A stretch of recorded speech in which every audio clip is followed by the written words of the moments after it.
welcome to Coffee at 11 featuring my good friend Neisha Ahern. Neisha, show us your mug there. Good morning. Thank you for joining. Fabulous. Let me tell you some of the nice stuff that Neisha wrote about herself. Name, Neisha Ahern. Business name, Catwalk Hair Consultancy. What does your business do? Hair colour, hair extensions and hair loss clinic.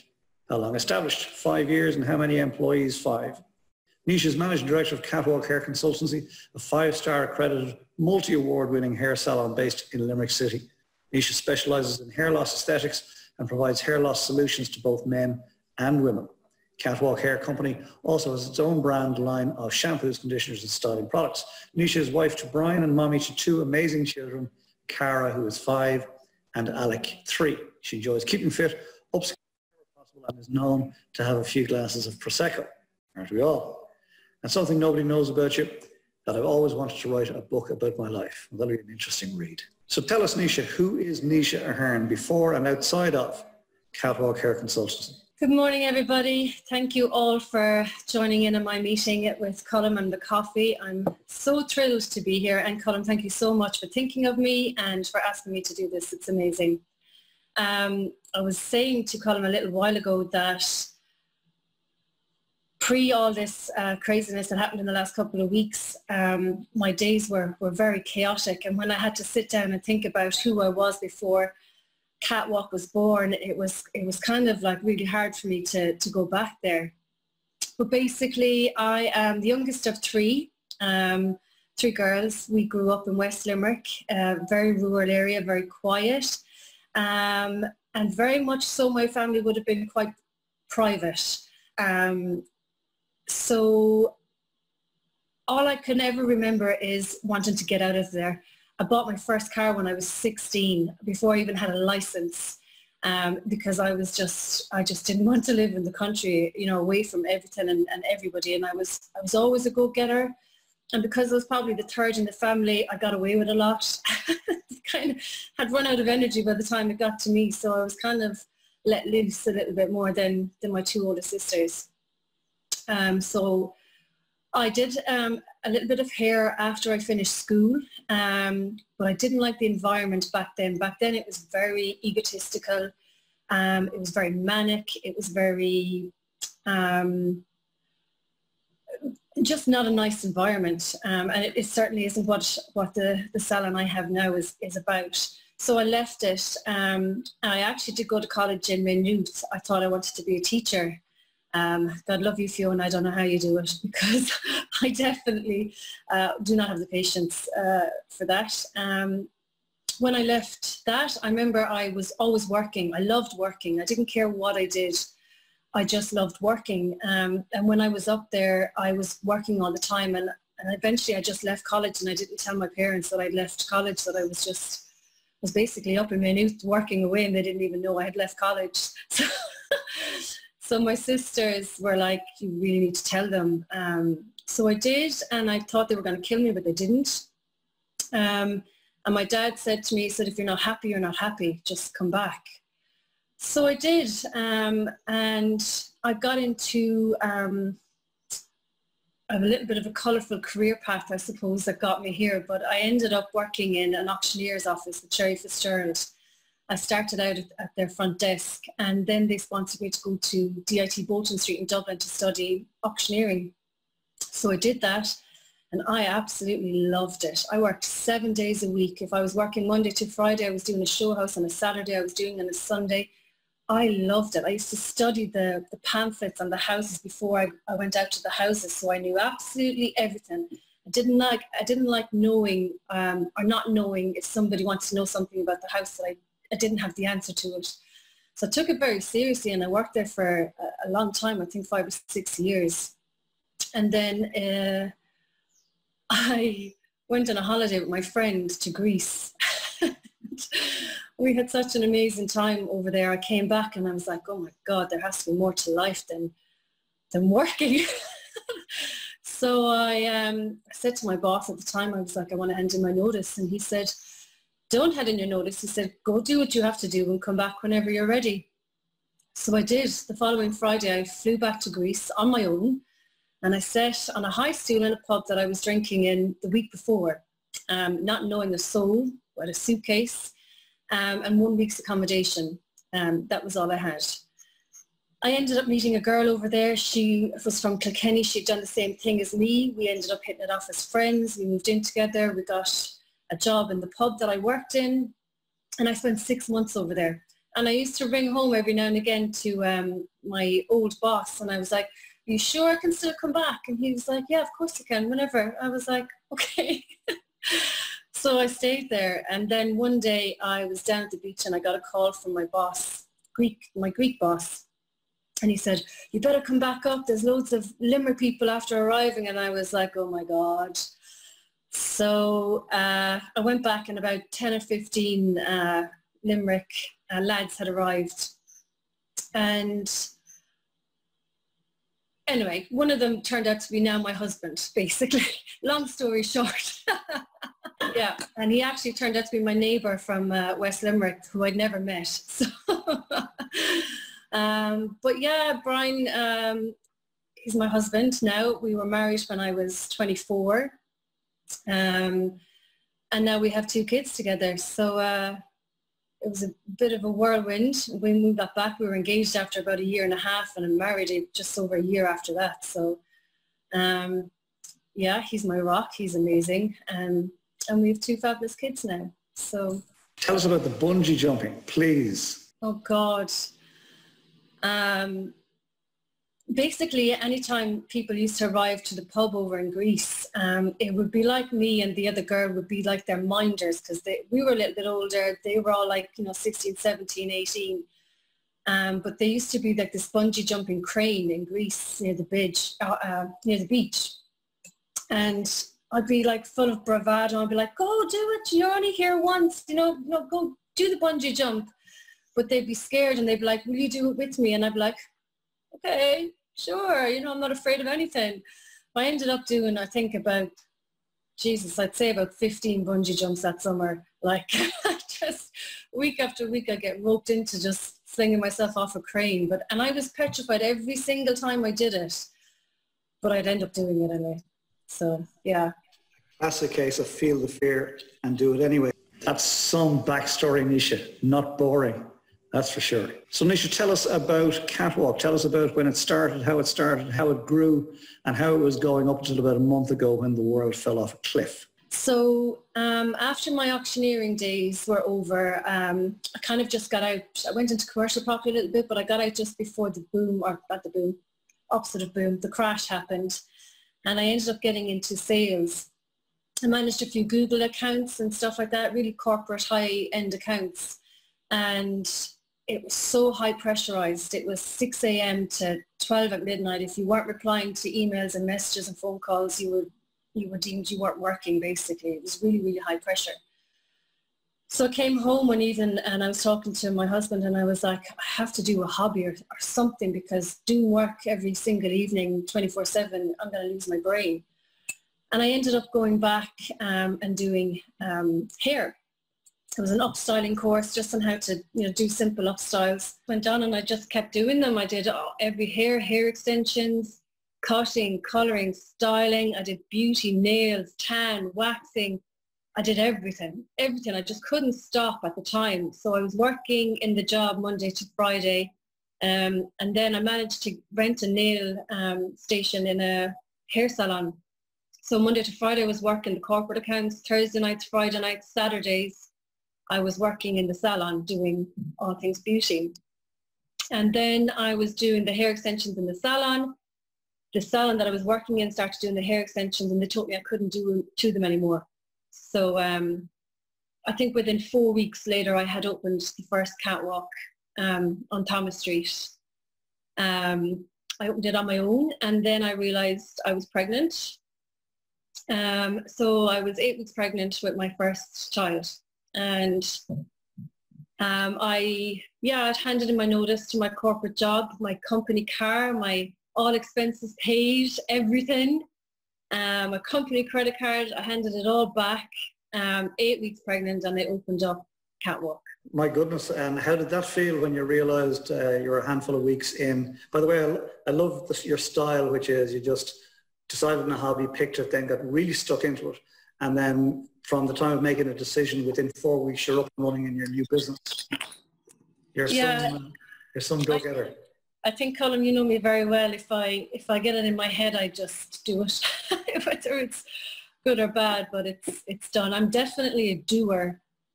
That's for sure. That is for sure. Anybody who knows you will know that. So bring us up to Catwalk kicked off. Bring us up to through your first salon into your now expanded salon, and I think you're there today looking at the decor in the background. So up until you close the doors. Catwalk on Thomas Street was 3 flights of stairs up, and it was beautiful in there, and it was great, and it served a purpose, and I started taking on staff, but I couldn't get it, as Colin used to say, cranking. Like I just couldn't. I didn't have the visibility downstairs. People still couldn't find where I was. And then I started working with a motivational coach who changed my life, basically. And you're all looking at him right now, Colin. So I owe Colin an awful lot. And I'll be eternally grateful to you, Colin, because I wouldn't be sitting here in this beautiful salon if it wasn't for you. I kind of never entertained the idea of being able to get a salon like this, a ground floor in a prime location, because I just never thought I could afford it. And then we started thrashing out ideas on how it could be done, and then all of a sudden I'm moving. You're some go-getter, Neisha, that's for sure. Yeah. Everything has to do with mindset. You know yourself. My background certainly wasn't from my parents' side of it, you know, you can do it. You know, it certainly wasn't. And the mindset, once I realised that, you know, maybe it is possible to have that ground floor unit and take on staff and you know, have a beautiful salon, maybe it is possible. Once I entertained it, I just ran with it. The unit came up, we were sitting across in Starbucks looking across at it, and it was a perfect unit. Yeah, we negotiated the deal on it and opened it. I think we had 8 staff opening. We had a fabulous opening night in that November. It was beautiful. It was so successful. We launched my own product line of shampoos, conditioners and styling products. It was amazing. Now I've had my share of woes with staff over the years. But as Colin, as you always say, the problems don't change. They just get different as you grow. So that's exactly what's been happening. So it's been really tough. I didn't think when I opened up Catherine Street, the new location, that it would be like starting from scratch again, but it really was. It was building my brand again. It was attracting new clients. It was business development. It was everything, and it was really hard work. And in the midst of that, then I started going into the hair loss aesthetics, which was doing the wigs and hair system replacements for men and women. And I was trying to grow that side of it and manage the staff and grow. I've loads of different sides to my business and trying to grow them all. It's tough, but I wouldn't rather be doing anything else. And you know, it's a credit to you. You've got a beautiful salon there, and it seems to have grown. As you say, you're always taking on new avenues, new angles. The hair loss thing, really curious about that. We might talk about that in just a second. But you were growing the business, and then all of a sudden, about 3 weeks ago, everything changed again. So where are you now? And you're obviously in your salon today, but where's the business? Is the business shut? I presume it is. Lockdown. What's going on for you? How are you feeling about that, Neisha? 3 weeks ago, we were still open. Up to the 14th of March, and it was still very uncertain. We had no direction from the government that we were to close. However, we couldn't abide by the 2-metre safety distance rule in the salon. Closing 3 weeks ago was genuinely the toughest thing. I'm even getting emotional now, even thinking about that day that I decided that we weren't going to open again. It was so emotional. It was really, really horrible. It was really, really hard. And I cried so much. It was genuinely devastating to realise that I wasn't coming back in here to open up the following week. I tried to be so positive. I did all the hygiene stuff. I tried to stay positive on my social media, but there was just no point. We couldn't abide by the health and safety regulations. But then once the decision was made and we didn't open, I felt relief. I felt relief for the safety of my staff, safety of myself, my customers, and knowing that it wasn't just me, it was affecting everybody across every single industry. And once the government stepped up and helped out my staff and stuff like that, that was such a huge weight. My landlord from here was so understanding, didn't cause me any grief. He said straight away, yes, we'll review it again in 3 months. And once the weight was taken off me, I felt genuine relief. Neisha, I think we're all feeling for you today. We can sense the emotion in your voice, and we're delighted. I'm delighted that your staff are being looked after. I'm delighted that you're being looked after. Delighted that your landlord is being generous, because we're all in this together. There isn't one person that hasn't been affected by COVID-19. So tell us about the hair loss, Neisha. I'm really curious about that one. About 2 years ago, I was dabbling into researching training in providing hair loss solutions for men and women. And Colin, I don't know if you do remember, we did the Top 40 Under 40 Awards, and I was sponsoring an award at it, and I hadn't studied for the hair loss, or I hadn't done the training for it.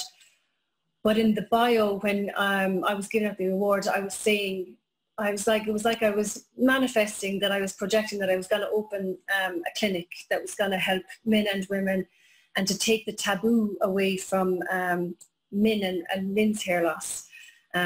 So I did. I found training. Most of it was a lot of it was in the States at the time. There wasn't really much here. There was a little bit in the UK, but then I found a Norwegian company that rolled out some training. And so basically, with the men's hair loss, it can be obviously up here or it can be all here. But there's basically, we can do either, I don't want to use the word toupee because it sounds like not the right word. It's a men's hair system basically, and we apply it either by glue or by tape.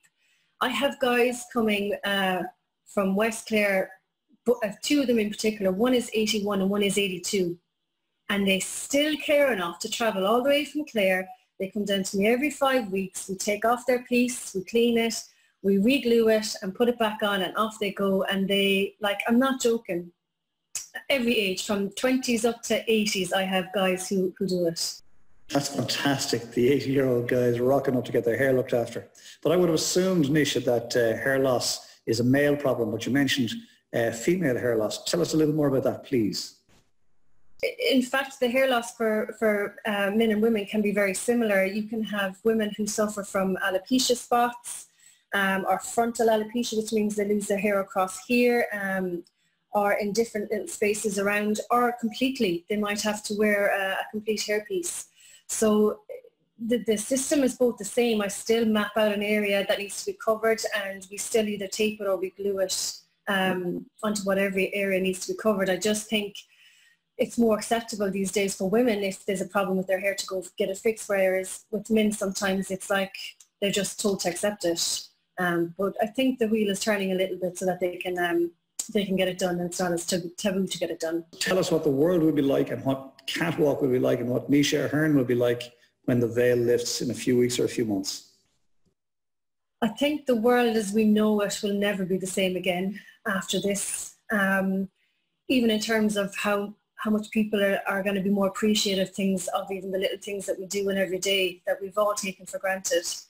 From a business side, I'm obviously in here today. I'm doing I'm filming some tutorials, some hair tutorials, just because I want to keep active and I want to be, just seem to be out there and doing it and creating a little bit of positivity. When the veil lifts and we come back in here, like, I just have this vision now seeing my staff again, and it being really emotional and not knowing whether you can hug them or not, because we're all going to be still like, you know, can I hug you? Can I shake your hand? Because I think everyone's going to be so wary. But just before this all happened, I had booked to go to Cosmopark. It's a huge convention over in Italy. And I was going to secure my own brand of hair pieces and hair extensions and stuff like that. And then obviously everything broke out over in Italy and it was postponed until June. I don't think it's going to happen in June either. But that's where I'm putting my headspace to when we come back in, because it was one of my goals for this year was to secure my own brand of hair extensions and hair pieces. And that's still going to be my focus after this happens. And then just having the happy environment that we usually have in here. So Neisha, before we go to Q&A from the floor, I'd like to thank you for coming on the show. And I'd like to ask, have you got one tip that you would offer to your nearest and dearest as to how they could cope with COVID-19? Thanks, Neisha.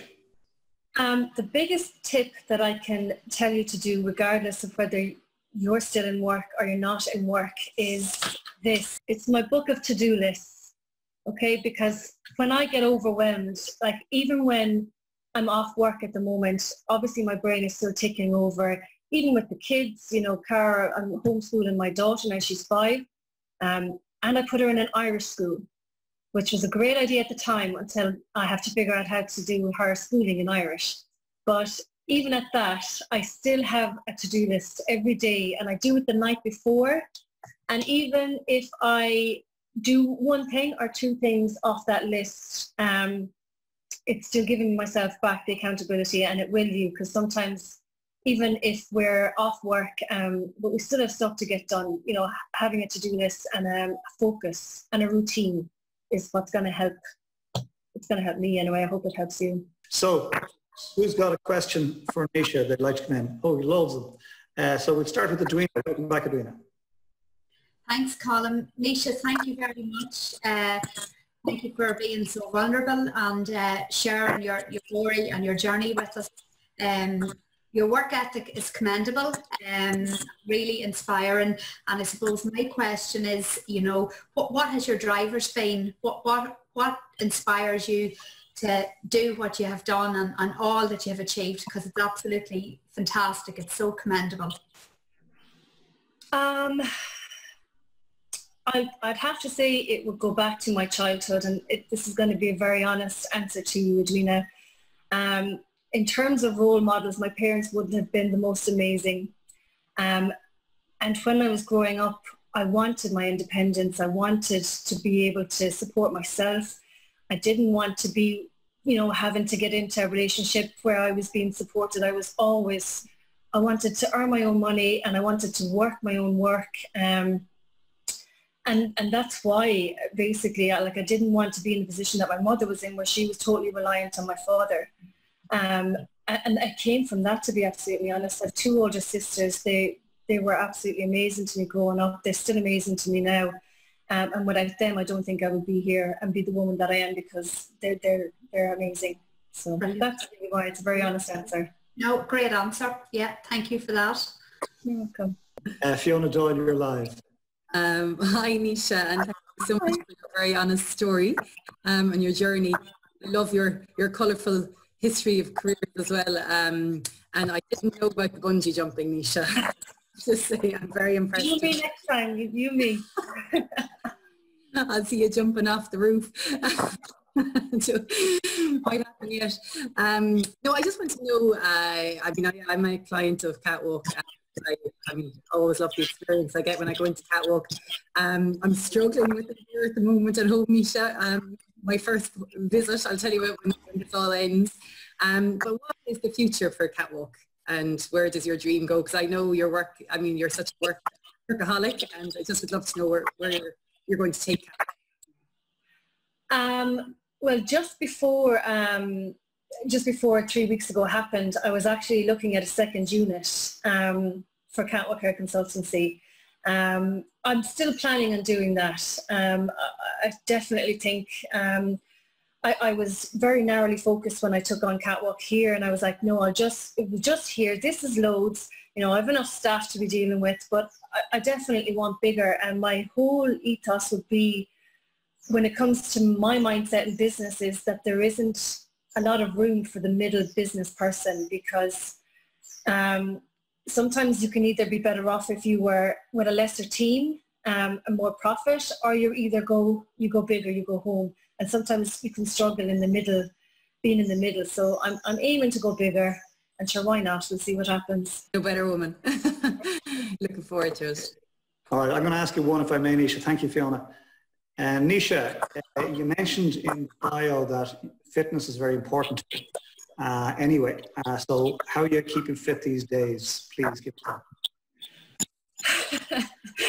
I'm cringing because I've started doing the home workouts, and now I do love staying fit and healthy, but I do for my mind more than anything else. And genuinely, yesterday I was in a horrible mood. I was so bored.